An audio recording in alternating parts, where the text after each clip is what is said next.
Explain किया है थोड़ा, बाकी सारी चीजें हम थ्योरी पे ही एक्सप्लेन करेंगे। मैं बस आपको एक ओवरव्यू दे रही हूँ कि आप क्या क्या पढ़ने वाले हैं, तो एक माइंडसेट रहेगा ना कि इसके बाद ये आने वाला है, अच्छा ये इससे रिलेटेड है। गैलीलियोस लॉ ऑफ इनर्शिया के बाद हम पढ़ेंगे, ऑब्वियसली हम इनर्शिया के बारे में ओवरऑल जानेंगे कि इनर्शिया होता क्या है, इनर्शिया के टाइप्स क्या होते हैं, और इनर्शिया कहाँ कहाँ काम करता है। ठीक है, फिर मोमेंटम के बारे में पढ़ेंगे। After defining second law of motion, we will discuss about momentum. Okay, what is momentum, why momentum is a vector quantity, and how we will define the momentum, ये हम momentum पढ़ेंगे सेकेंड लॉ के पहले। उसके बाद हम पढ़ेंगे impulse. Impulse is a, एक तरह से डेफिनेशन ही है, ये थ्योरी का पार्ट है, जानना जरूरी है कि इम्पल्स क्या होता है। ये भी एक तरह का फोर्स होता है बॉडी पे, जो शॉर्ट टाइम पीरियड के लिए लगता है और काफी अमाउंट में लगता है, तो ये होता है इम्पल्स। नाम से समझ में आ रहा होगा आपको। Law of conservation of energy, जैसा कि हम शुरू से कहते आए हैं कि एनर्जी क्या होती है, कंजर्व होती है, एक फॉर्म से दूसरे फॉर्म में जाती है, बट कभी भी उसको डिस्ट्रॉय नहीं कर सकते, कभी भी उसको क्रिएट नहीं कर सकते। ओके, तो एक फॉर्म से दूसरे फॉर्म में ट्रांसफर होती है, लेकिन उसका एक बेसिकली क्या स्टार्टिंग वो है, इसके मतलब कंजर्वेशन ऑफ एनर्जी का एक स्टार्टिंग पॉइंट क्या है, जहां से ये कंजर्वेशन ऑफ एनर्जी को हम डिफाइन कर सकते हैं, या पर्टिकुलर एक शॉर्ट डेफिनेशन देंगे जिसमें से आप कंजर्वेशन ऑफ एनर्जी को विद डेरिवेशन बहुत अच्छे से आप डिफाइन कर सकते हैं। फिर जैसा कि हमने ऊपर मोमेंटम के बारे में पढ़ा है ना, तो सेकेंड लॉ होता है टाइमिंग के साथ मोमेंटम चेंज होने से रिलेटेड है, जो सेकेंड लॉ है। तो टाइमिंग के साथ जब मोमेंटम चेंज होता है तो उसका मोमेंटम और टाइम के साथ हम एक ग्राफ देखते हैं। ओके, वो देखेंगे। Newton third law of motion, उसमें हमारा आता है नॉर्मल फोर्स। नॉर्मल फोर्स के बाद आता है नॉर्मल रिएक्शन फोर्स, वही होता है, नॉर्मल फोर्स से ही नॉर्मल रिएक्शन बनता है। मोशन इन अ लिफ्ट, अब देखिए यहाँ से आपके स्टार्ट होते हैं, ये रहा यहाँ तक का थ्योरी पॉइंट। ठीक है, और थ्योरी अगर आप अच्छे से पढ़ लेंगे तो न्यूमेरिकल में जो शॉर्ट आंसर और ऑब्जेक्टिव क्वेश्चंस होते हैं वो बहुत अच्छे से सॉल्व हो जाएंगे। उसके बाद आते हैं डेरिवेशन। ठीक है, इन डेरिवेशंस को करने का तरीका, और फिर इनसे हमें गेन हुआ फॉर्मूला, वो दोनों ही समझना है और याद करना है। कभी भी मैं ये नहीं सजेस्ट करती कि आप डायरेक्ट फॉर्मूला याद करिए। मैं मानती हूँ कि शॉर्ट टाइम में क्वेश्चन सॉल्व करने के लिए फॉर्मूले जरूरी होते हैं, पर एक बार अगर आपके दिमाग में ये होगा ना कि फॉर्मूला आया कहाँ से, तो अगर गलती से फॉर्मूला कभी भूल भी गया तो आप तुरंत फॉर्मूला बना सकते हैं। ठीक है, इसलिए मैं पूरे डेरिवेशन कराती हूँ कि अगर एक्सेलरेशन है तो उसका फॉर्मूला कहाँ से आया, टेंशन लग रहा है बॉडी में तो उसका फॉर्मूला कहाँ से आया, फोर्सेस लग रहे हैं, कितने टाइप के फोर्सेस लग रहे हैं, कितनी मास ऑफ बॉडीज एक स्ट्रिंग से लटकी हुई है, कनेक्टेड है, कांटेक्ट में है, ये सारी प्रोबेबिलिटीज हम पढ़ेंगे। तब जाके आपको समझ में आएगा कि वो जो फॉर्मूले आप पढ़ते हैं, जो डायरेक्ट फॉर्मूला अप्लाई करते हैं, वो आते कहाँ कहाँ से हैं। तो ये हो गया मोशन इन अ लिफ्ट। एक बॉडी जब मोशन कर रही होती है लिफ्ट के अंदर, तो वो कौन कौन से वेरिएंट्स फील करती है अपनी बॉडी में, अपनी बॉडी के वेट के अकॉर्डिंग एक एपरेंट फील, एपरेंट वेट आ जाता है, मतलब एक ऐसा वेट जो वो फील करता है जो उसके ट्रू वेट से डिफरेंट होता है, और किस किस कंडीशन में उसका ट्रू वेट उसे नहीं फील होता है, एक एपरेंट वेट फील होता है, कम होता है, ज्यादा होता है, ये सारी प्रोबेबिलिटीज हम मोशन इन अ लिफ्ट में पढ़ेंगे। जब जो लिफ्ट है वो एक्सेलरेट कर रही होगी उस कंडीशन में। अब हम उस कंडीशन को इसके बाद पढ़ेंगे जब कोई दो बॉडी हॉरिजॉन्टली रखी होती है और एक दूसरे से कांटेक्ट में होती हैं, क्योंकि थर्ड लॉ ऑफ मोशन के according reaction, normal reaction force तभी अप्लाई होता है जब दो बॉडीज कांटेक्ट में होती हैं। तो जो दो बॉडीज कांटेक्ट में हो या एक स्ट्रिंग से जुड़ी हो, उन दोनों की क्या क्या प्रोबेबिलिटी होती है ये मैं आपको बताऊंगी।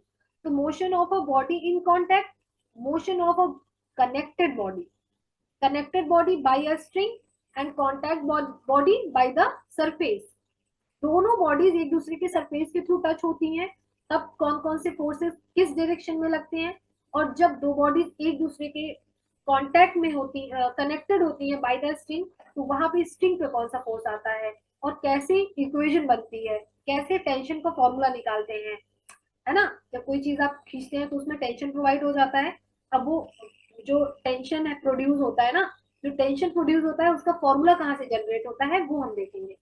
फिर आता है, तो अब मैंने पढ़ाया दो कंडीशन हॉरिजॉन्टली, अब मैं वही दो कंडीशन से जुड़ी हुई ऐसी कंडीशन पढ़ाऊंगी जब बॉडी वर्टिकली क्या होगी, हैंगिंग होगी, लटकी हुई होगी, और उस स्ट्रिंग में मास ऑफ द बॉडी, अलग अलग वेट के मास ऑफ द बॉडी हैंगिंग होंगे। उस कंडीशन में उसमें होने वाले जो जनरेट हो रहा है, टेंशन हो रहा है, जो फोर्सेस अप्लाई हो रहे हैं, मास ऑफ द बॉडी कहाँ लग रहा है, किस किस उस कंडीशन में, वो भी न्यूमेरिकल मैं आपको कराऊंगी। न्यूमेरिकल नहीं, सॉरी, डेरिवेशंस, उसकी हेल्प से आप न्यूमेरिकल बहुत अच्छे से सॉल्व कर सकते हैं, बहुत ही अच्छे से। तो स्टेप बाय स्टेप हम डायरेक्ट फॉर्मूला ना लगा के अभी हम जो क्वेश्चन सॉल्व करेंगे numerical after completing this theory, हम इस थ्योरी में जो मेथड अप्लाई करेंगे फॉर्मूला निकालने के लिए, उसी मेथड से सारे क्वेश्चन हम सॉल्व करेंगे। फिर वो आप करते करते एक प्रैक्टिस में आ जाएगा और याद आने लगेगा कि हाँ इसका ये फॉर्मूला था। लेकिन किसी भी चीज में डायरेक्ट फॉर्मूला लगा के प्रैक्टिस करना वो थोड़ा सा होता है ना, एक बार में आप कितने फॉर्मूले याद कर लोगे, है ना। कभी कभी बॉडी की कंडीशन चेंज हो जाती है, कोई वेक्टर क्वांटिटी डायरेक्शन चेंज हो जाती है, एक्सेलरेशन से डी एक्सेलरेशन आ जाता है। तो इन सारी चीजों को अगर हम प्रॉपर वे पे डिफाइन करते हुए डेरिवेशन करेंगे तो उसके फॉर्मूले तक आप बहुत इजीली पहुंच जाओगे और आप ओरली फॉर्मूला जनरेट कर सकते हो किसी भी बॉडी का, किसी भी कंडीशन में कोई बॉडी दी हो, कितने भी मास ऑफ द बॉडीज उसमें हैंगिंग आउट हो या उसमें हॉरिजॉन्टली कनेक्टेड हो, कांटेक्ट में हो, हर एक कंडीशन में, ठीक है। फिर हम उसके बारे में बात जानेंगे आइडल पुली के बारे में, जो कहते हैं ना कि मास लेस है, फ्रिक्शन लेस होनी चाहिए। तो हम पुली के बारे में जानेंगे, पुली जब रेस्ट में होती है उस कंडीशन को पढ़ेंगे, और पुली जब आपकी मोशन में होती है उस कंडीशन को भी पढ़ेंगे। उसमें ये केसेस आ जाते हैं, फर्स्ट सेकेंड दो तीन चार केसेस आ जाते हैं। फिर हम छोटे छोटे फिर डेफिनेशन साइड आ रहे हैं, ठीक है। फिर हम पढ़ेंगे स्प्रिंग फोर्स, फिर पढ़ेंगे हुक्स लॉ, और उसके बाद हम पढ़ेंगे स्यूडो फोर्स, फिर पढ़ेंगे इक्विलिब्रियम की condition, Lami's theorem, constraint motion. ये सारे फोर्सेस जो है ना, ये सारे तो फोर्सेस है, पहली बात तो बॉडी के मोशन से रिलेटेड होंगे, राइट। तो स्प्रिंग फोर्स में स्प्रिंग कैसे फोर्स जनरेट करती है या स्प्रिंग फोर्स कैसे आता है, लेमीज थ्योरम में जब एक ही साथ कई सारे बॉडीज ऐसे मतलब एक साथ लग रहे हो, एक ही डायरेक्शन में सारे फोर्सेस लग रहे हो, तो उनपे एंगल जो बनता है उससे इनका रिलेशन क्या होता है। Pseudo force, non inertial frame में ही स्यूडो फोर्स लगता है, मतलब बॉडी का मूविंग ऑब्जेक्ट में होना या ऑब्जर्वर का मूविंग ऑब्जेक्ट में होना जरूरी है, तभी वो स्यूडो फोर्स को फील कर पाएगा। और इक्विलिब्रियम की कंडीशन क्या होती है, ठीक है, ये है लेमीज थ्योरम। और हुक्स लॉ इससे रिलेटेड है, स्प्रिंग स्प्रिंग फोर्स से रिलेटेड है। लेमीज थ्योरम, कंस्ट्रेन मोशन, देखिए ये टॉपिक कंस्ट्रेन मोशन बहुत इंपॉर्टेंट है, हमारे बहुत से न्यूमेरिकल कंस्ट्रेन मोशन से सॉल्व हो जाते हैं। तो ये एक शॉर्ट तरीका है, डेरिवेशन है, जिसमें मैं आपको बताऊंगी कि कुछ ऐसे डेरिवेशन होते हैं, न्यूमेरिकल होते हैं जो कंस्ट्रेन मोशन के डेरिवेशन से सॉल्व होते हैं, ठीक है। तो ये ओवरऑल देख लीजिए, हम ये पढ़ने वाले हैं, इतनी चीजें, ओके। सो आपको सारे जितने भी मैंने बताए अभी सारे नोट डाउन कर लीजिए, इसके बाद हम आगे बढ़ते हैं, स्टार्ट करते हैं Newton first law of motion. और उसमें जो जो पैरामीटर्स की जरूरत है हम उन्हें भी बहुत ही बारीकी से डिस्कस करेंगे, ठीक है। उसको कि कोई भी डाउट ना रह जाए, चाहे वो थ्योरेटिकल हो या न्यूमेरिकल हो, न्यूमेरिकली हो और या डेरिवेशन से रिलेटेड हो। इसके बाद अगर आपने इतनी थ्योरी पढ़ ली तो आप इस चैप्टर के एच सी वर्मा के अच्छे क्वेश्चन, अच्छे लेवल के क्वेश्चन बहुत अच्छे से नॉर्मली सॉल्व कर सकते हैं, ठीक है।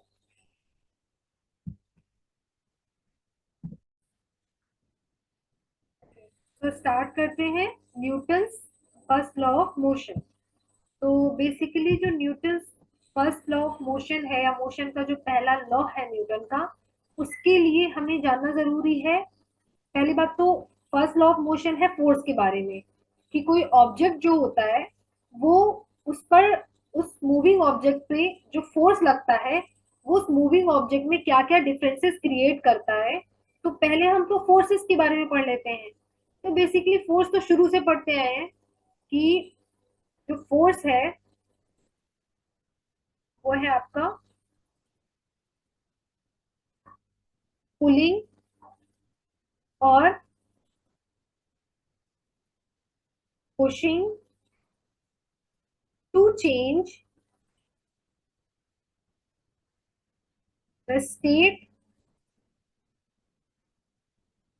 Of any object. देखिए बहुत ज्यादा थ्योरी नहीं लिखूंगी, लेकिन हाँ जो बोलूंगी वो लिख जरूर लीजिएगा क्योंकि इंपॉर्टेंट है।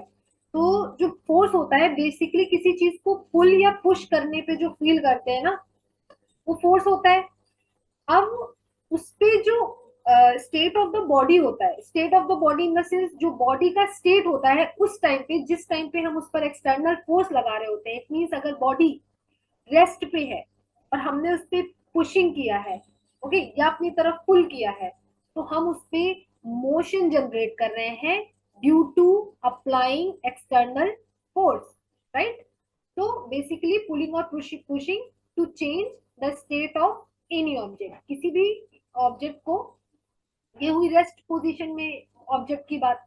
अब अगर कोई बॉडी मूव कर रही है और उस पर मैंने इतना फोर्स लगा दिया जो उसके weight of the body plus उसकी वेलोसिटी को क्या कर ले, मेंटेन कर ले, तो वो बॉडी को रोक देगा।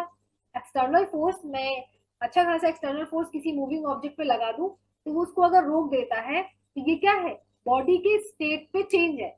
बॉडी का स्टेट क्या था, मोशन का था। बॉडी का स्टेट मतलब बॉडी की कंडीशन क्या थी, तो बॉडी कंडीशन थी, बॉडी मूव कर रही थी, वो उसकी कंडीशन थी कि मूविंग बॉडी थी, बॉडी इन मोशन, और मैंने उसे रोक दिया। तो due to applying external force we can stop a moving body, we can move any stop body. Okay, simple force ये है आपका। तो फर्स्ट लॉ पे आते हैं। First law of motion, first law of motion वही है जो अभी मैंने बताया, किसी भी स्टॉप बॉडी को मोशन में लाना, मूविंग बॉडी को स्टॉप करना बाय द एक्सटर्नल फोर्स, यही आपका क्या है, फर्स्ट लॉ ऑफ मोशन है। फर्स्ट लॉ ऑफ मोशन कहता है कि कोई भी बॉडी है वो अगर मूव कर रही है तो वो मूव ही करती रहेगी, और अगर वो स्टॉप है तो वो स्टॉप कंडीशन में ही रहेगी, रेस्ट पोजीशन में ही रहेगी, जब तक आप उस पर एक्सटर्नल फोर्स नहीं लगाते वो अपने स्टेट को चेंज नहीं करेगी। इट मीन्स वो जिस कंडीशन में है वो वैसे ही रहेगी विदाउट अप्लाइंग एक्सटर्नल फोर्स। और जब हम उस पर एक्सटर्नल फोर्स लगा देते हैं तो वो क्या करती है, अपनी मोशन को, अपनी स्टेट को चेंज कर लेती है। अगर वो रेस्ट में है तो वो मोशन में आ जाती है, और अगर वो मोशन में है तो वो रेस्ट पोजीशन में आ जाती है, ठीक है। तो first law basically defines forces, okay, and says that force is a push or pull which changes और टेंड्स टू, मतलब कोशिश करता है। ऐसा भी होता है कभी कभी कि हम बॉडी पे फोर्स तो लगाते हैं पर उसके उसमें स्टेट में कोई चेंज नहीं आता है, तो वो टेंड्स इन द सेंस कोशिश करता है to change the state, state it means condition, position of body, okay, this is your first law। First law आपका शुरू से पढ़ते आ रहे हैं तो ये इसकी थ्योरी इंपॉर्टेंट तो है, लेकिन आप जानते हैं बहुत बेसिक है, मैंने लिख दी है, और मैं नहीं भी लिखती तो आप समझते कि ये फर्स्ट लॉ क्या है, याद है। इसमें जो नई टर्मोलॉजी जुड़ती है वो ये है कि सेम थ्योरी गैलीलियो ने दी, और गैलीलियो ने एक नया वर्ड जोड़ा, इनर्शिया। और वो इनर्शिया की जो थ्योरी थी वो फर्स्ट लॉ से एकदम सेम थी, बट क्या हुआ कि जो फोर्सेस होते हैं, जो वेरिएशन ऑफ फोर्सेस होते हैं, उनको एक और ब्रॉड थ्योरी मिल गई, और डिफाइनिंग थ्योरी मिल गई, जिनको हम और अच्छे से समझ सकते हैं। तो ज्यादा टाइम नहीं लेंगे। Same theory define by Galileo, by Galileo, ठीक है। सो न्यूटन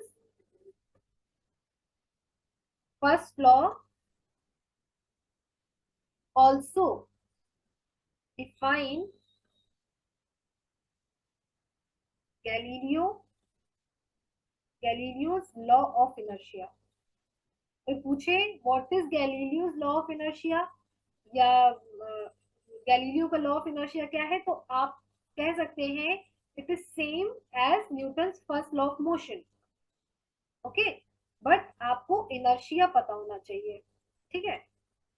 तो सीधे आते हैं, व्हाट इज इनर्शिया।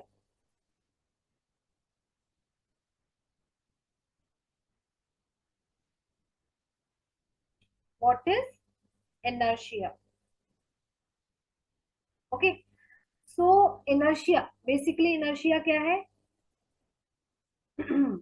हाँ, इनर्शिया आपकी एक ऐसी प्रॉपर्टी है, बॉडी की एक ऐसी प्रॉपर्टी जो बॉडी को उसी कंडीशन में, उसी स्टेट में रहने के लिए फोर्स करती है जिस कंडीशन में बॉडी है, या जिस कंडीशन को बॉडी एग्जिस्ट कर रही है प्रेजेंट टाइम पे। ओके, जस्ट सपोज कि मैं बस पे चढ़ी, और बस जैसे ही एक्सिलरेटर होता है वो फॉरवर्ड डायरेक्शन में रखता है, बट बॉडी क्या करती है? बैकवर्ड फोर्स फील करती है। That is the inertia. But inertia दो कंडीशन होती है, तीन कंडीशन होती है बेसिकली। एक इनर्शिया ऑफ रेस्ट, अगर आप बॉडी रेस्ट में है तो वो बॉडी को रेस्ट में ही रखने के लिए क्या करेगी? कॉन्टिन्यूसली उस पर एक ऐसा प्रॉपर्टी जनरेट करेगी कि बॉडी रेस्ट है तो रेस्ट में ही रहे। और अगर कोई एक्सटर्नल फोर्स लगा रहा है तो इनर्शिया अपना अपोजिट फोर्स फील करा देता है। ओके, और अगर बॉडी मूव कर रही है तो बॉडी कॉन्टिन्यूसली मूव करती रहे, वो एक ऐसी प्रॉपर्टी होती है। ये है आपका इनर्शिया, ठीक है। तो this is the property, inertia is the property of the object which continues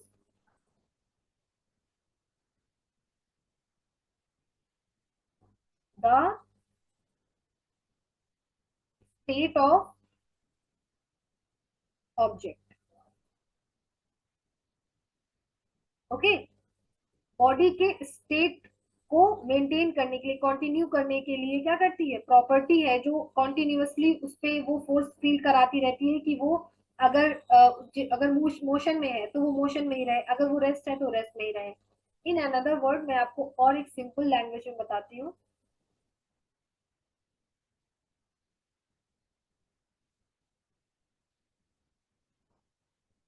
Okay, this is the property which oppose any change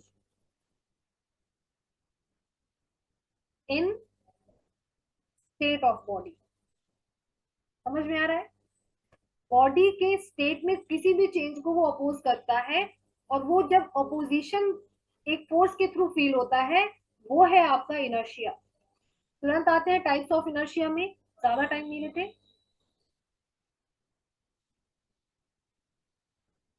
types of inertia, types of inertia क्या है आपका?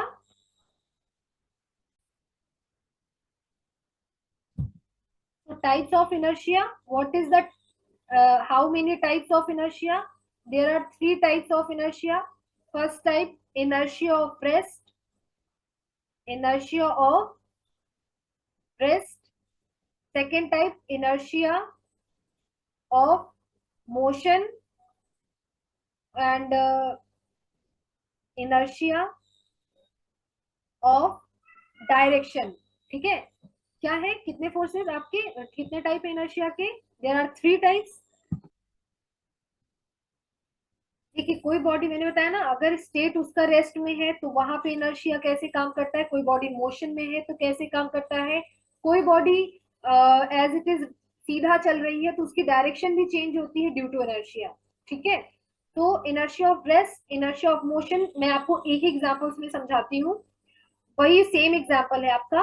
When you are in the bus, आप बस के अंदर हैं और जब एक्सेलरेटर से बस आगे बढ़ती है तो you are feeling a backward force, that force is a inertia of rest because in previously state you are in rest position. When start a bus, जब बस start होती है with some acceleration, with some velocity, your body, that body part which is in air, air के contact में जो body part होता है आपका, और फीट आपके किस में होते हैं, सरफेस के टच में होते हैं, तो आपकी बॉडी एक बैकवर्ड फोर्स फील करती है ना, वो है आपका inertia of rest. That force, that property, inertia of rest is a that property which oppose the changes of the state of the body. It means you are going to change your state. Previously you are in rest position, now you are accelerate with some velocity, so you are changing your state. And any property, if a property of inertia is a property that oppose any changes of the state of body. Okay, तो आप properly क्या करें, previously आप rest position में थे, अचानक से बस की वेलोसिटी के साथ आप भी आगे बढ़ रहे हैं, तो वो जो बैकवर्ड फोर्स फील हो रहा है वो आपका इनर्शिया ऑफ रेस्ट है, जो कंटिन्यूस करना चाह रहा है आपकी रेस्ट पोजीशन को। Can you understand? ओके, तो देखिए, आप वो पॉइंट गेट करिए, जो मैं समझाना चाह रही हूँ ये है कि इनर्शिया ऑफ जो रेस्ट है वो आपकी रेस्ट पोजीशन में बॉडी जो है उसको अपोज करेगा जब आप कुछ एक्सेलरेशन से विद सम वेलोसिटी से फॉरवर्ड डायरेक्शन में मूव करेंगे। इनर्शिया ऑफ मोशन क्या है, इसी का एक एग्जांपल आगे वाला, जैसे गाड़ी अब कुछ सेम कुछ वेलोसिटी से एक्सेलरेशन से एक्सेलरेट हो रही है, फॉरवर्ड डायरेक्शन में कॉन्टिन्यूसली चल रही है, अचानक से ब्रेक लगता है, तो ब्रेक लगता है backward, your body feeling a force in forward, that is the inertia of motion। क्योंकि अब आप क्या हो, आपकी जो स्टेट है वो है मोशन की, और अब ब्रेक लग गया तो आपके मोशन का अपोज हो गया, और जब वो अपोज हुआ, जो वो चेंज हुआ, उसको कौन अपोज कर रहा है, इनर्शिया अपोज कर रहा है, इनर्शिया ऑफ मोशन कहलाएगा ये, कि मूव करती हुई बॉडी को जब आप अचानक से रोक देते हैं तो आपकी बॉडी एक बैकवर्ड और एक फॉरवर्ड फोर्स फील करती है during when you are starting with some velocity, during you are stop suddenly, तो जब आप स्टॉप होते हो you are feeling a forward force, and जब आप स्टार्ट होते हो या किसी वेलोसिटी से आगे बढ़ रहे होते हो या स्टार्ट करते हो बढ़ना, you are feeling a backward force, backward force inertia of rest, forward force inertia of motion. कहाँ पे क्यों आएगा ये मैंने आपको एक्सप्लेन कर दिया।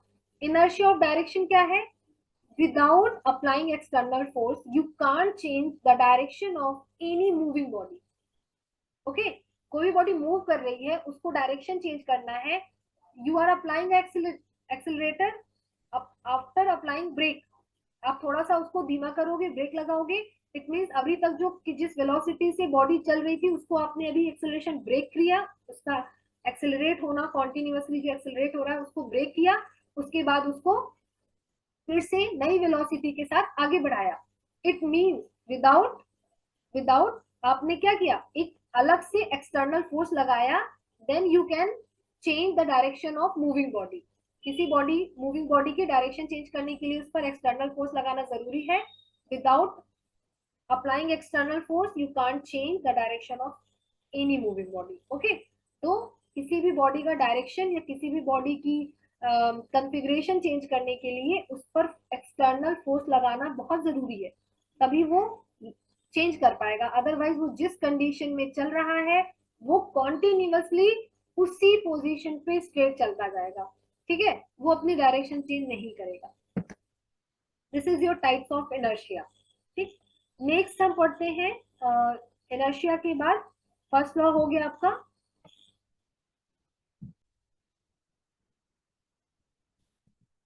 Now we will discuss momentum. Before discussing second law of motion. Okay, momentum को हम थोड़ा सा पढ़ लेते हैं अच्छे से। तो आपका मोमेंटम क्या है? ओके,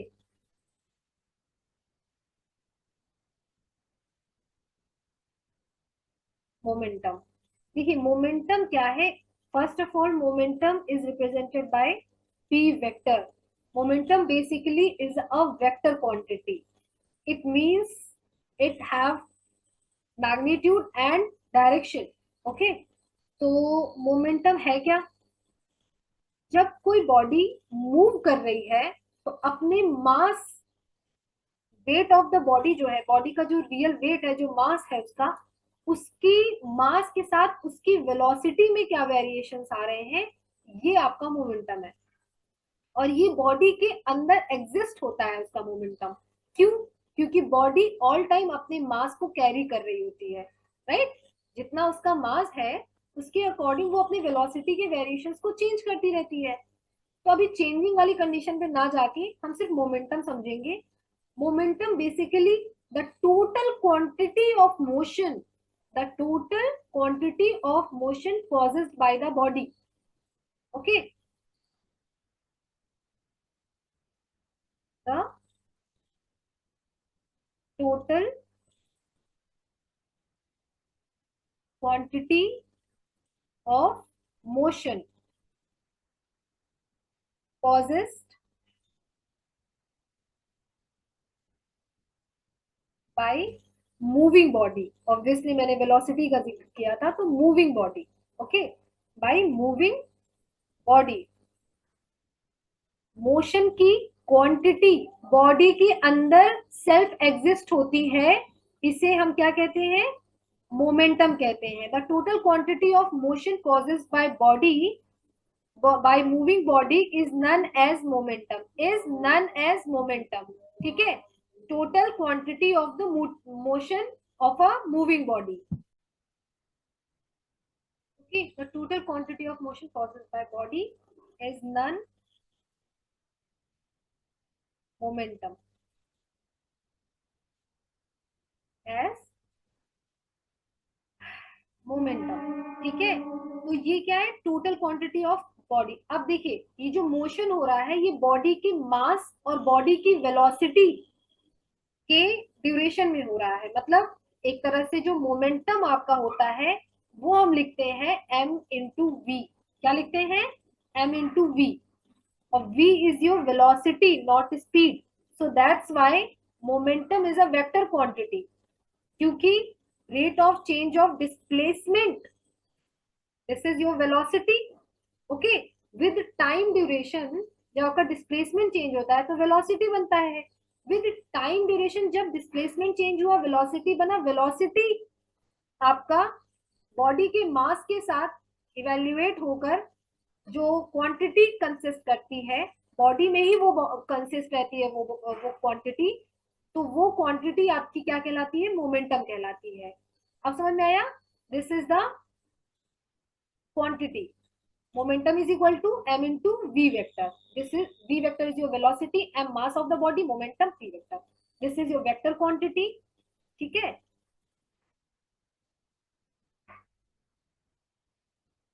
और इसकी जो यूनिट होती है वो यूनिट इस तरह से होती है। मास की यूनिट हो गई किलोग्राम, वेलोसिटी की हो गई मीटर पर सेकेंड। और अब इसका डायमेंशनल फॉर्मूला बनाएंगे। तो किलोग्राम को हम मास m से रिप्रेजेंट करते हैं, मीटर को लेंथ से रिप्रेजेंट करते हैं, टी को सेकेंड को t से रिप्रेजेंट करते हैं। तो ये इनवर्स चला जाएगा, ऊपर आएगा तो ये होगा mlt-1। This is your momentum. Okay, next हम डिस्कस करेंगे। अब हम आते हैं सेकेंड लॉ ऑफ मोशन में। सेकेंड लॉ ऑफ मोशन क्या है? मोमेंटम से रिलेटेड है। क्या है? मोमेंटम से रिलेटेड है। Second law of motion is the rate of change of momentum, is the rate of change of momentum of any system. किसी भी सिस्टम का जो मोमेंटम टाइम के साथ चेंज हो रहा है is directly proportional to the applying external force. Okay, ये रही इसकी डेफिनेशन। अब इसको हम कैसे थोड़ा और एक्सप्लेन करते हैं ताकि अच्छे से समझ में आ जाए। कभी भी ये चीजें रटने की जरूरत नहीं है, इसकी थ्योरी समझनी है, क्योंकि आपको इसकी हेल्प से न्यूमेरिकल सॉल्व करने हैं और शॉर्ट आंसर और ऑब्जेक्टिव सॉल्व करने हैं। तो थ्योरी बिल्कुल अच्छे से समझ के चलिए, लेकिन रटना नहीं है। इस थ्योरी को रट के कोई फायदा नहीं है। आप चीजें समझेंगे with direction, with quantity, with everything, है ना, कि उसकी डायरेक्शन में क्या चेंजेस कब आ रहे हैं, क्यों आ रहे हैं, सारी चीजें पॉइंट टू पॉइंट समझेंगे, तभी हम न्यूमेरिकल सॉल्व कर पाएंगे। तो सेकंड लॉ ऑफ मोशन क्या है? लॉ ऑफ मोशन, ठीक है। सारी चीजें मैंने आपको पहले ही लिखवा दी कि आज हम लोग क्या क्या इन चैप्टर में कितनी थ्योरी और कितने डेरिवेशन कंप्लीट करने वाले हैं। वैसे कुछ छूटना नहीं चाहिए, मैं सारी चीजें पढ़ा दूंगी। तो सेकंड लॉ ऑफ मोशन क्या है? Rate of change of momentum of any system is directly proportional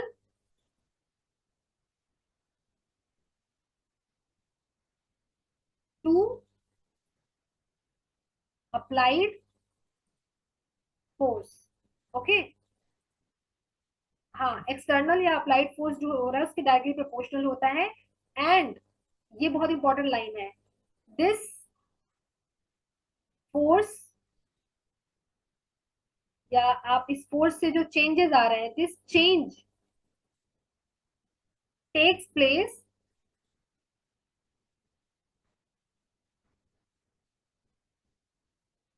in the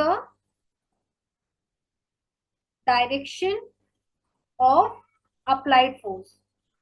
ठीक है,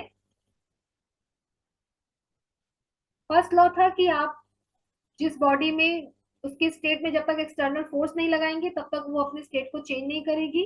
सेकेंड लॉ है आपका, rate of change of momentum of any system is directly proportional to the applied force and this change takes place in the direction of applied force. जिस direction में आप force लगा रहे हैं उस डायरेक्शन में बॉडी मूविंग करती हुई बॉडी पे जो चेंज आएगा वो चेंज उसी डायरेक्शन में होगा जिस डायरेक्शन में आप फोर्स लगा रहे हैं। लास्ट लाइन का मतलब ये हुआ।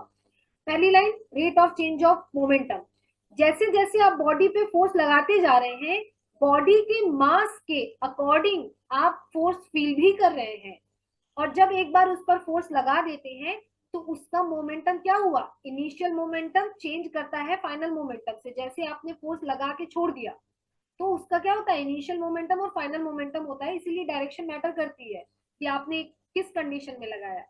तो बॉडी के मोमेंटम में जो चेंज आ रहा है ना, मतलब मास ऑफ द बॉडी के अकॉर्डिंग उसकी वेलोसिटी में जब इवेल्युएशन एक साथ, बॉडी क्या है, mass of m, mass of body है, वो अपने अकॉर्डिंग एक्सेलरेट हो रही है, आपने उस पर एक्स्ट्रा फोर्स लगा दिया तो उसकी अगर मोशन की डायरेक्शन में लगाया तो उसका मोमेंटम बढ़ गया, और अगर आपने बैकवर्ड फोर्स लगा लिया उसके मोशन के ऑपोजिट में तो उसका मोमेंटम कम हो गया। लेकिन उसके दोनों कंडीशन में मोमेंटम चेंज हो रहा है, इनिशियल मोमेंटम, फाइनल मोमेंटम। तो इसलिए डायरेक्शन मैटर करती है और इसीलिए momentum continuously by the applying force change हो रहा है। इसी को कहते हैं विद टाइम। तो जितने ज्यादा फोर्स लगाएंगे उतनी जल्दी जल्दी मोमेंटम क्या होगा, टाइम के ड्यूरेशन में चेंज होता जाएगा, तो वहां टाइम भी इवेल्युएट होता है। तो rate of change of momentum, time के साथ किसी बॉडी का मोमेंटम चेंज करना है, किसी सिस्टम का, किसी मूविंग सिस्टम का मोमेंटम टाइम के साथ चेंज हो रहा है। तो वो जो मोमेंटम है ना, जो चेंजिंग मोमेंटम है, rate of change of, time के साथ जो मोमेंटम चेंज हो रहा है वो फोर्स, लगाए गए फोर्स के डायरेक्टली प्रोपोर्शनल होता है। इसका सीधा मतलब यही है कि जितना ज्यादा फोर्स उतना ज्यादा आपका क्या होगा, मोमेंटम फील होगा। समझ रहे हैं ना, मास ऑफ द बॉडी ज्यादा होगी, एम भी ज्यादा होगा, मोमेंटम ज्यादा होगा तो फोर्स भी ज्यादा होगा। तो F is directly proportional to rate of change of momentum. F is what, external force. F क्या है, एक्सटर्नल फोर्स है, N is directly proportional to is directly proportional to dp vector upon dt vector, है ना. Rate of change of momentum is your second law of motion. Rate of change of momentum of any system is directly proportional to the applied force, and this change takes place in the direction of applied force. This is your f vector, directly proportional dp vector upon dt vector. ठीक है. अब आप चाहें तो यहाँ पे momentum की okay pages अभी है. ओके, यहाँ पे मोमेंटम की वैल्यू रख दीजिए, बिकॉज हम पहले ही मोमेंटम पढ़ चुके हैं. तो अगर मैं F इज इक्वल टू रखती हूँ d अपॉन डी टी, और यहाँ रखती हूँ एम वी. ठीक है, यही होता है मोमेंटम मास इनटू वेलोसिटी. तो इस कंडीशन से हमारे दो तरह के इक्वेशन मिलते हैं फोर्स के. F इज इक्वल टू क्या हो गया, m. मैंने अगर कांस्टेंट मांगना तो ये हो गया dv by d t. We know what is dv by d t. This is the velocity ना, rate of change of velocity, and rate of change of velocity is what, acceleration. So F is equal to m a vector. देखिए यहां से आता है F is equal to m a vector. अभी तो हम force is equal to mass into acceleration पढ़ रहे हैं ना. कहाँ से आता है, मोमेंटम से आता है. मोमेंटम से कैसे आता है, mass of the body applied force के साथ कॉन्टिन्यूसली अपने वेलोसिटी के साथ चेंज हो रही है. और उस तरह से अगर हम मास ऑफ द बॉडी को कांस्टेंट मानेंगे तो ये हमारा रहा फोर्स का बेसिक फॉर्मूला जो हम लोग अभी तक पढ़ते आए हैं. नेक्स्ट, अगर हम मानते हैं F is equal to velocity को, तो ये हो जाएगा dm अपॉन dt. इसका बहुत ज्यादा यूज नहीं है, लेकिन आपका ये भी एक तरह का फोर्स है. ठीक है, तो आपके ये फोर्सेस हो गए. अब इन फोर्सेस का रिलेशन थोड़ा और करेंगे. अगर हम एक बॉडी ले लेते हैं, ठीक है, ये रहा मास का बॉडी, 5 मीटर पर सेकेंड से चल रहा है. थोड़ी देर बाद, टी टाइम के बाद, है ना, ये 5 मीटर पर सेकेंड से ही चलेगा. तो वही वाली थ्योरी अप्लाई होगी कि कांस्टेंट वेलोसिटी के साथ आप क्या कर रहे हैं, इसके कंफिग्रेशन को अगर चेंज करेंगे तो यहाँ पे जो चेंज इन मोमेंटम होगा, यानी कि इनिशियल मोमेंटम और फाइनल मोमेंटम जो होगा वो जीरो होगा, because momentum is v initial और m v फाइनल. और इनिशियल v और फाइनल 5 मीटर पर सेकेंड, 5 मीटर पर सेकेंड सेम है, तो भाई वही आ जाएगा. मास ऑफ द बॉडी तो चेंज नहीं होने से रहा, इसलिए क्या हो गया, डेल पी जीरो हो गया. तो कांस्टेंट कांस्टेंट वेलोसिटी जो आपको देती है वो डिफरेंस इन मोमेंटम जीरो देती है. या इनिशियल स्टेज में जो मोमेंटम था, फाइनल स्टेज में जो मोमेंटम था, उन दोनों के बीच का जो डिफरेंस होगा वो जीरो मिलेगा. क्यों मिलेगा, मैंने आपको बता दिया, अगर सेम वेलोसिटी से वो इनिशियल स्टेज में भी था और फाइनल स्टेज में भी है. अगर ये अपनी वेलोसिटी को चेंज कर दे, m mass of the body after timing t, ये 5 मीटर पर सेकेंड में था और ये एम 10 मीटर पर सेकेंड में हो जाएगा, तो वही हो जाएगा ना, del p is equal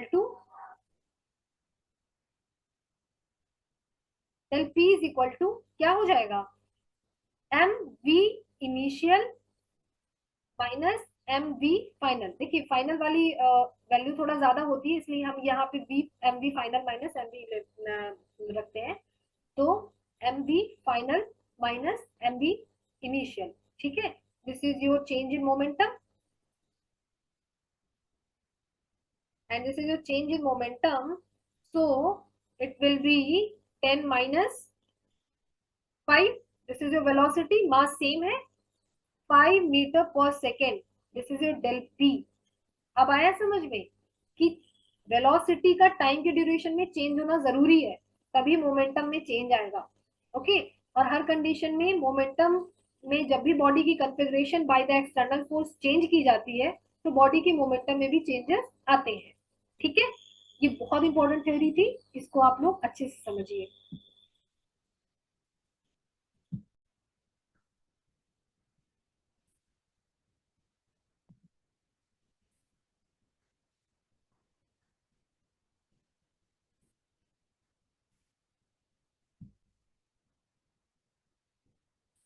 So in this figure, in this lecture हमने ये कंप्लीट किया मोमेंटम और सेकंड लॉ ऑफ मोशन को। मोमेंटम से रिलेटेड जितने प्रोबेबिलिटीज थी फोर्स के साथ, फोर्स का फॉर्मूला जो जनरेट होता है, कैसे होता है, मोमेंटम की हेल्प से होता है, तो वो सारी चीजें हमने बता दी। अब हम आगे बढ़ते हैं। इसे मैं थोड़ा इरेज कर दूं।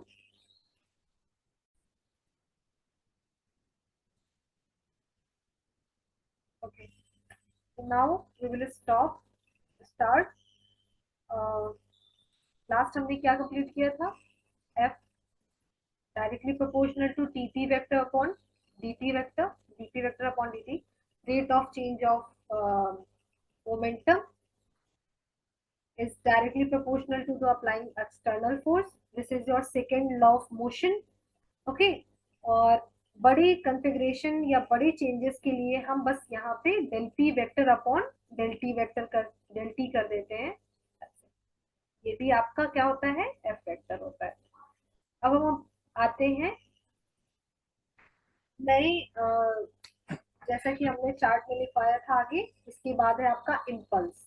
इम्पल्स एक बहुत ही बेसिक डेफिनेशन है, एक बेसिक फोर्स है जो नॉर्मली डेली यूजेस में हम देखते हैं और हम फील भी करते हैं, समझते हैं, कई जगह लगते हुए देखते हैं। तो इम्पल्स,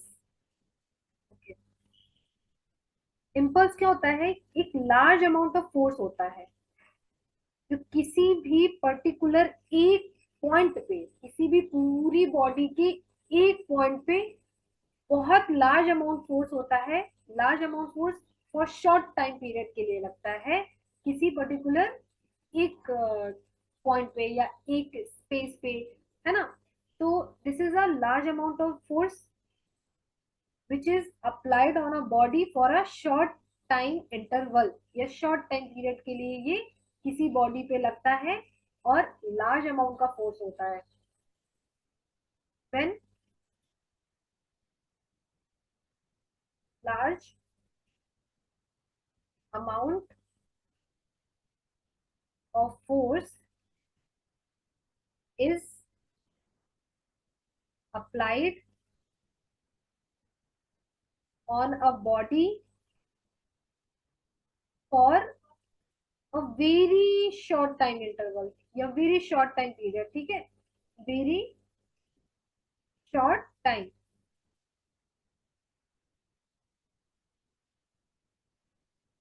interval, then आगे कंडीशन क्या होती है कि जो प्रोडक्ट होता है, किसका प्रोडक्ट? फोर्स जो अप्लाई हो रहा है और टाइम इंटरवल का, किसका प्रोडक्ट? एक ऐसा फोर्स जो किसी बॉडी पे छोटे कम टाइम के लिए लग रहा है और लार्ज अमाउंट में लग रहा है, और जितने टाइम के लिए लग रहा है उस टाइम का उस फोर्स के साथ जो प्रोडक्ट होता है वो आपको देता है इम्पल्स। वो क्या देता है? Impulse. when large amount of force is applied on a body for very short time interval, then the product of force and time interval. अब टाइम इंटरवल है यानी कि जो time initially to finally time में जो change आएगा ना, वो है आपका टाइम इंटरवल, ठीक है ना? तो product of force and time interval gives us impulse. Okay, किसी भी बॉडी पे large amount of force short time period के लिए लगे तो उस फोर्स और उस टाइम पीरियड का जो प्रोडक्ट होता है वो इम्पल्स देता है। तो हम बेसिकली इसको डिफाइन ऐसे करते हैं न्यूमेरिकली कि अब देखिए जो इम्पल्स है वो क्या है? टाइम इंटरवल चेंज हो रहा है ना, initial time to final time, तो ये भी क्या होगा? चेंज पोजीशन में होगा। तो हम इसको डी आई लिखेंगे। क्या लिखेंगे? डी आई मतलब partially change in impulse, F applying force into time interval, time interval है ना? तो उस टाइम इंटरवल का हम फोर्स के साथ प्रोडक्ट हमें क्या देता है? इम्पल्स देता है। तो बेसिकली ये इम्पल्स जो है ये हमारी डिराइव करने पे, इंटीग्रेट करने पे, ये है डिराइव क्वांटिटी। और हम इसे जब इंटीग्रेट करेंगे डी आई को, तो ये होगा एफ डी टी। अब अगर जीरो पे से लेके टी टाइम तक फोर्स किसी बॉडी पे लगा है ना, तो ये हमको बेसिकली क्या देगा, इम्पल्स देगा। ये रहा इम्पल्स। और मैंने आपको एक बार पहले ही बताया था कि हम इंटीग्रेशन पॉलिसी क्यों लेते हैं, क्योंकि जब पूरी बॉडी में उस फोर्स का क्या फील हुआ, पूरी बॉडी का निकालने से अच्छा है कि जिस पार्ट पे, जिस पॉइंट पे वो फोर्स लगा है, उस एक स्मॉल एरिया का लिमिट के साथ हम कैलकुलेशन करते हैं। और जब उस छोटे से एरिया का कैलकुलेशन हमारा इंटीग्रेशन के थ्रू आ जाता है, तो उसी तरह से पूरी बॉडी का हम इवेल्युएट कर लेते हैं। तो ये रहा आपका 0 to 2 FTT। अब जैसे जैसे आपके ये क्या कहते हैं, न्यूमेरिकल में वैल्यू देगा, वैसे ही आप इसको क्या करते हैं, पुट करते हुए चले जाएंगे और इंटीग्रेट करेंगे, आपको इम्पल्स मिल जाएंगे। ओके, तो ये रहा आपका इम्पल्स। अब इम्पल्स में कुछ प्रॉपर्टीज हैं, क्या है, पहले तो हम देख लेंगे कि ये इसका डायमेंशनल फॉर्मूला क्या होता है। इसका डायमेंशनल फॉर्मूला क्या होगा, यहाँ से आप बताइए। पहले तो इसका जो फोर्स का होता है वो क्या है, यूनिट क्या होती है, यूनिट बनानी है। तो जब हम यूनिट बनाएंगे तो न्यूटन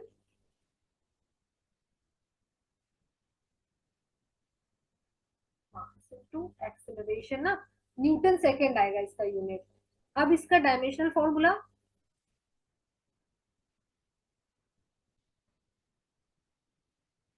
तो डायमेंशनल फॉर्मूला इसका बनेगा आपका, बना लेते हैं। फोर्स का होता है मास इनटू एक्सेलरेशन, है ना, और टाइम का हो गया टी। फिर मास और एक्सेलरेशन क्या होता है, मीटर, ये मास वाला है, और ये मीटर पर सेकेंड स्क्वायर, ये रहा कैपिटल टी। तो मास एम और मीटर एल से, अपॉन टी की पावर 2 इंटू टी, टी से T cancel, M L T की पावर में -1। This is your dimensional formula of impulse. ठीक है, और यूनिट भी आपको ऐसे ही बना लेनी है। यूनिट हालांकि बन गई है, ये यूनिट इसकी हो जाएगी किलोग्राम, मास की हो गई किलोग्राम मीटर पर सेकेंड। ठीक है, एक टी से टी कट जाएगा, ये रहा सेकेंड का ना, तो ये हो जाएगी इसकी यूनिट। और ये डायमेंशनल फॉर्मूला और इम्पल्स। ठीक है, तो बेसिकली ये इसका डायमेंशनल फॉर्मूला आ गया और इसकी यूनिट आ गई। अब ये क्या है, जिस डायरेक्शन में फोर्स लग रहा है ना, हमने वर्ड अप्लाई किया, तो डायरेक्शन जब बताता है तो ये क्या है आपका, वेक्टर क्वांटिटी है। Okay,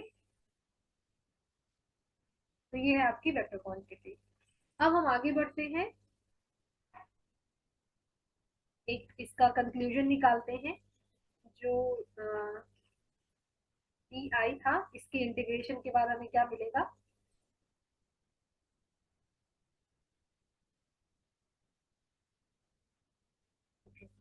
I is equal to F और 0 to 2 टी, या फिर मैं T1 से T2 कर देती हूँ इसको। अगर मैं यहाँ पे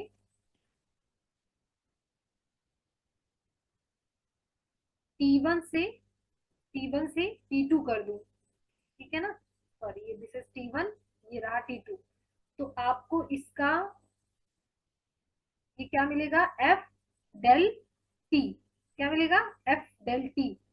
ये रहा आपका इम्पल्स। अब एफ इज इक्वल टू क्या पढ़ते हैं, del p upon del t. तो del t is equal to क्या है आपका, या फिर एफ की जगह हम क्या रखेंगे, I is equal to F, sorry, F की जगह क्या रख सकते हैं, del p upon del t, क्योंकि हमने second equation of motion, second law of motion, और सेकेंड लॉ ऑफ मोशन में हमने एफ इज इक्वल टू ये डिराइव किया था, और into del t. Del t से del t cancel out, it means impulse का कनेक्शन किससे है? मोमेंटम से, change in momentum. So basically we can say that, we can say that impulse is equal to change in momentum. Change in momentum कह सकते हैं ना. तो impulse क्या है? रेट, जैसे जैसे टाइम के साथ फोर्स बढ़ता जाएगा, तो फोर्स टाइम के प्रोडक्ट को इम्पल्स कहते हैं. टाइम इंटरवल और फोर्स के प्रोडक्ट को इंटरवल कहते, इम्पल्स कहते हैं.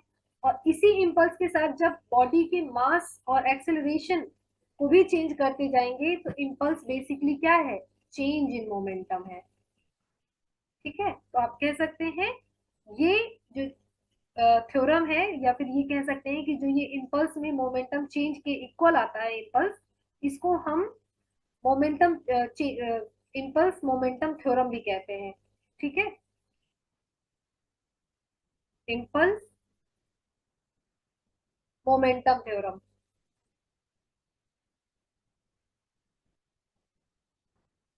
ठीक है, तो ये बेसिकली क्या है? इम्पल्स मोमेंटम थ्योरम है.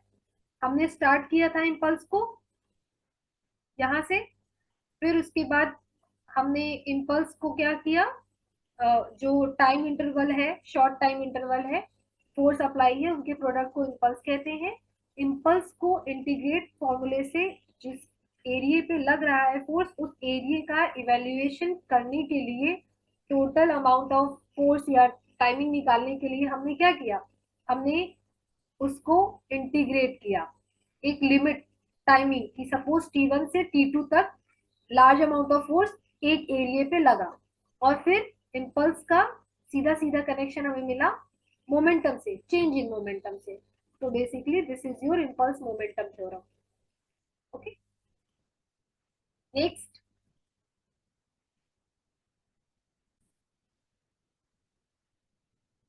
ओके, तो न्यूटन्स लॉ ऑफ कंजर्वेशन. तो न्यूटन का एक ऐसा लॉ जो एनर्जी कंजर्वेशन या मोमेंटम कंजर्वेशन को डिफाइन करता है. मोमेंटम कंजर्वेशन ही बॉडी की एग्जिस्टिंग कंजर्वेशन ऑफ एनर्जी होती है. ओके, जो अपने मास ऑफ द बॉडी की वजह से, बॉडी अपने मास की वजह से जिस वेलोसिटी से मूव करता है, उस वेलोसिटी और मास का जो प्रोडक्ट है वो बॉडी की एनर्जी है, और वो बॉडी में कंसिस्ट होती है. ठीक है, ड्यूरिंग मोशन. तो हम इसको बेसिकली लिखेंगे law of conservation of momentum. If net force, या कह सकते हैं कि if net external force, okay, if net force या net external force on a system is zero, ठीक है, then linear momentum of the then linear momentum of the system remain constant. इसको हम अभी न्यूमेरिकली प्रूव करेंगे, but theory समझनी है आपको. थ्योरी आपकी ये है,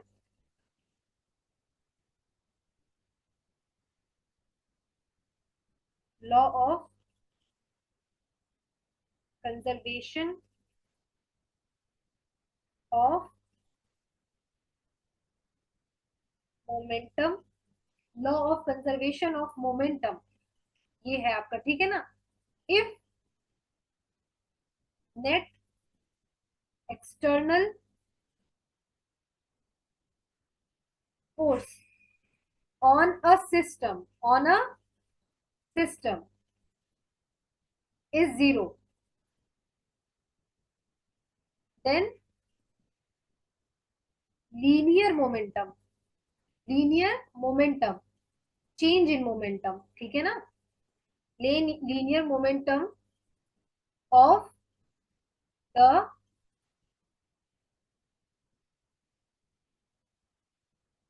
सिस्टम रिमेन कांस्टेंट.